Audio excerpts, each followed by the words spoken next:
Pada umumnya kita harus memilihkan tempat pendidikan terbaik bagi anak-anak kita. Ada yang menyekolahkan anak sekolah umum dan tidak sedikit juga yang memilih pesantren. Dan oleh karena itu sebagai orang tua kita harus selektif memilih pesantren, memilih tempat pendidikan anak-anak kita.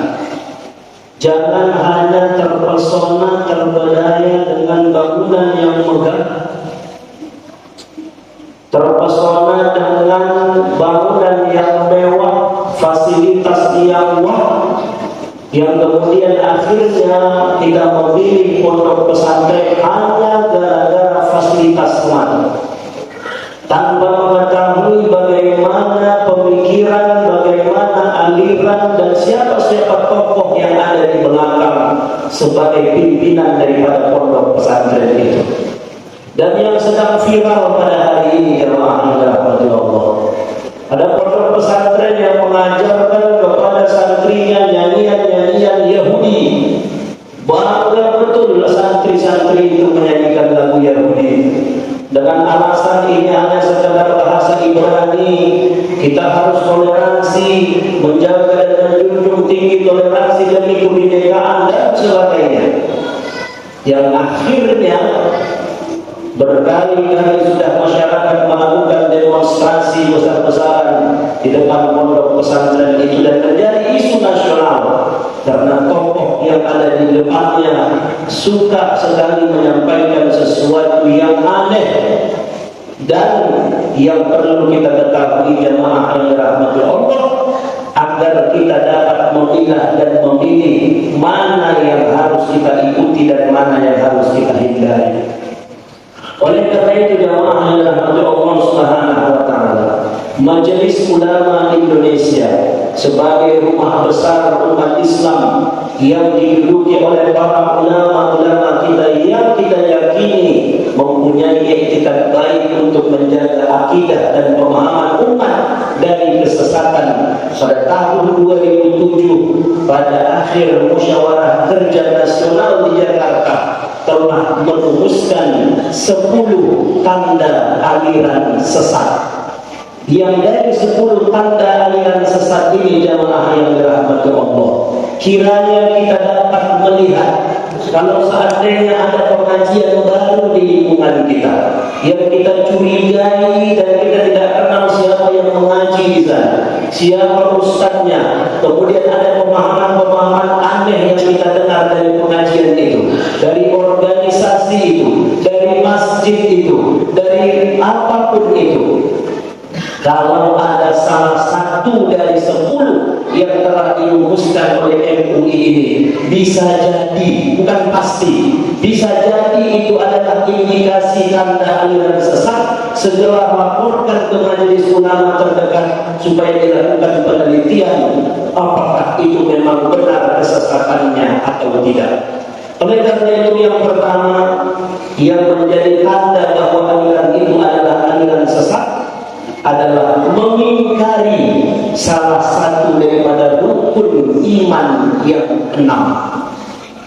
Rukun iman kepada Allah, iman kepada malaikat, iman kepada para nabi dan rasul, iman kepada kitab-kitab, iman kepada hari kiamat, dan iman kepada takdir baik dan takdir buruk. Kalau ada yang diingkari dari 6 ini atau ditambah ada tambahan lain daripada 6 yang ini, karena ini adalah pokok daripada ajaran Islam, maka itu merupakan salah satu tanda bahwa itu sudah menyimpang. Yang kedua, meyakini atau mengikuti akidah yang tidak sesuai dengan Al-Quran dan Sunnah. Meyakini bahwa adanya sesuatu yang di luar daripada apa yang sudah kita yakini selama ini, tidak sesuai dengan Al-Quran dan Sunnah. Yang ketiga, meyakini turunnya wahyu setelah Al-Quranul Karim, bahwa kita meyakini Nabi Muhammad adalah Nabi terakhir dan wahyu yang terakhir diturunkan oleh Allah melalui malaikat Jibril adalah kepada Nabi kita Muhammad sallallahu alaihi wasallam. Jadi kalau ada seseorang mau hebat pun gelarnya, mau hebat pun jubah dan jenggotnya, kalau dia mengaku bahwa dia telah menerima wahyu, maka hampir bisa dipastikan bahwa itu adalah aliran yang sesat. Yang keempat, mengingkari autentisitas atau kebenaran Al-Quran. Ada ayat Al-Quran yang kemudian diragukan, atau ada ayat Al-Quran yang kemudian dikatakan bahwa ayat ini sudah tidak relevan, ayat ini sudah tidak cocok lagi digunakan, maka ayat ini tidak bisa dijadikan sebagai hukum, ayat ini tidak bisa diterapkan dalam kehidupan. Meragukan isi daripada Al-Quran, itu pun termasuk tanda daripada ajaran itu menyimpang. Yang kelima, melakukan penafsiran Al-Quran tidak berdasarkan kaidah-kaidah tafsir. Jemaah yang dirahmati Allah, para ulama mengatakan, man fassara Al-Quran bi ra'yihi falyatabawwa maq'adahu minan nar. Atau kata Nabi sallallahu alaihi wasallam, siapa yang coba-coba menafsirkan Al-Quran menurut nafsunya sendiri, maka hendaklah dia siapkan tempatnya di dalam api neraka. Inilah yang menjadi salah satu poin yang dilakukan oleh pimpinan pondok pesantren yang sedang viral pada hari ini. Dia buat salat berjalan-jalan. Katanya pertama gara-gara COVID, udah habis pun COVID tetap juga dibuatnya seperti itu. Dia berdalih ayat Al-Quran, idza qila lakum tafassahu fil majalis yafsahillahu lakum. Apabila kalian berada di dalam satu majelis, maka berlapang-lapanglah kalian. Dia tafsirkan ayat ini menurut selera sendiri. Tidak ada satu ulama dari zaman dahulu sampai sekarang yang menafsirkan ayat itu untuk sah salat. Padahal Nabi sallallahu alaihi wasallam mengatakan, apabila sudah hendak salat, sawu sufufakum fa inna tasfiyata sufuf min tamam salat. Luruskan, rapatkan saf, karena lurus dan rapatnya saf salat berjamaah adalah kesempurnaan daripada ibadah salat. Tidak ada penafsiran ulama yang mengatakan bahwa berjarak-jarak untuk salat. Dia tafsirkan ayat itu sendiri, maka ini salah satu tanda bahwa dia telah menyimpang daripada ajaran Islam. Kemudian yang keenam, mengingkari kedudukan hadis Nabi sebagai sumber ajaran Islam. Nabi bersabda, taraktu fikum amran la tadillu abadan idza tamassaktum bihima. Aku tinggalkan kepada kamu dua wasiat, dua pusaka yang apabila kalian berpegang teguh keduanya, kalian tidak akan pernah tersesat, yaitu Al-Quran dan Sunnah. Ada satu kelompok dari kalangan kita kaum muslimin yang hanya mengakui Al-Quran saja. Kita harus kembali kepada Al-Quran. Hadis itu adalah ucapan Nabi. Nabi adalah manusia biasa yang pasti bisa melakukan kesalahan. Maka hadis tidak bisa dijadikan pedoman dalam kehidupan. Akhirnya mereka mengkaji Al-Quran saja dan tidak mempercayai hadis Nabi.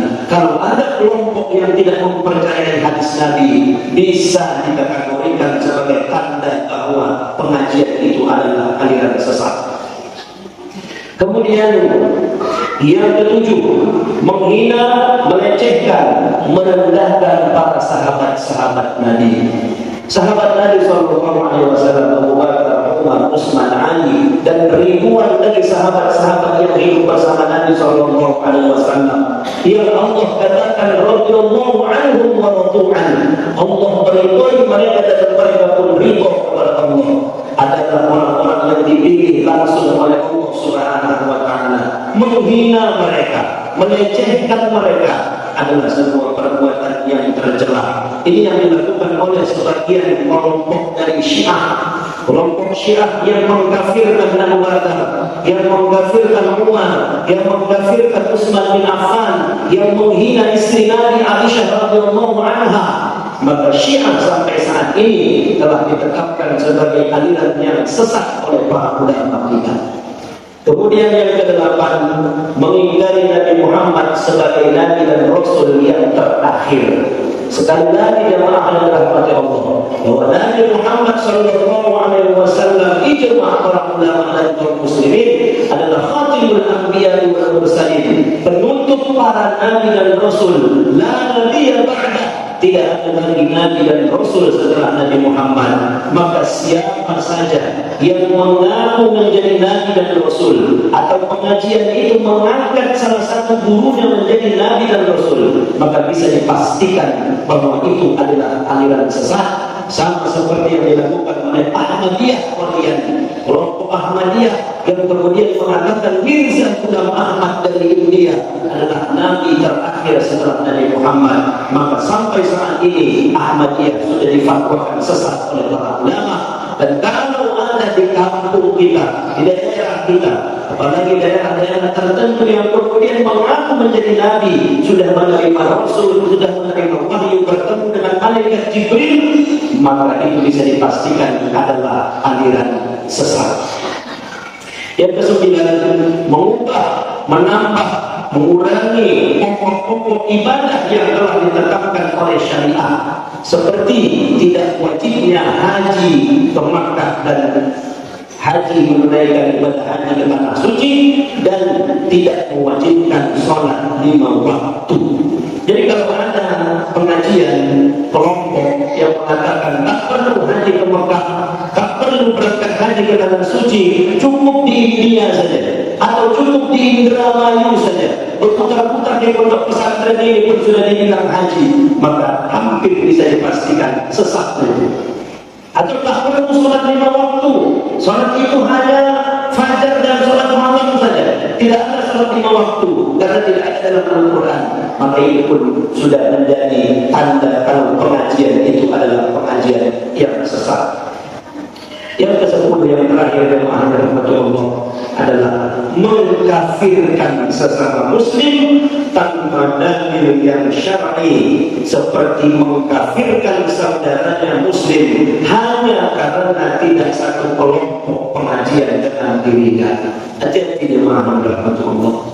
Ketika ada teman kita yang kemudian masuk pengajian, salah satu pengajian agak aneh kita tengok tingkah lakunya, kemudian sampai yang mengatakan bahkan sanggup mengkafirkan ayah emaknya sendiri, mengkafirkan tetangganya sendiri, hanya gara-gara tidak ikut pengajian dan sama pengajian dengan dia. Man kafar muslim faqad kafar. Siapa yang mengkafirkan saudaranya muslim, maka sungguh dia sendiri yang telah kafir. Kalau dia mengkafirkan tanpa alasan yang jelas, tanpa alasan-alasan yang syar'i, hanya gara-gara beda pengajian dan pemahaman, maka ini sudah tanda daripada kelompok yang sesat dan menyesatkan.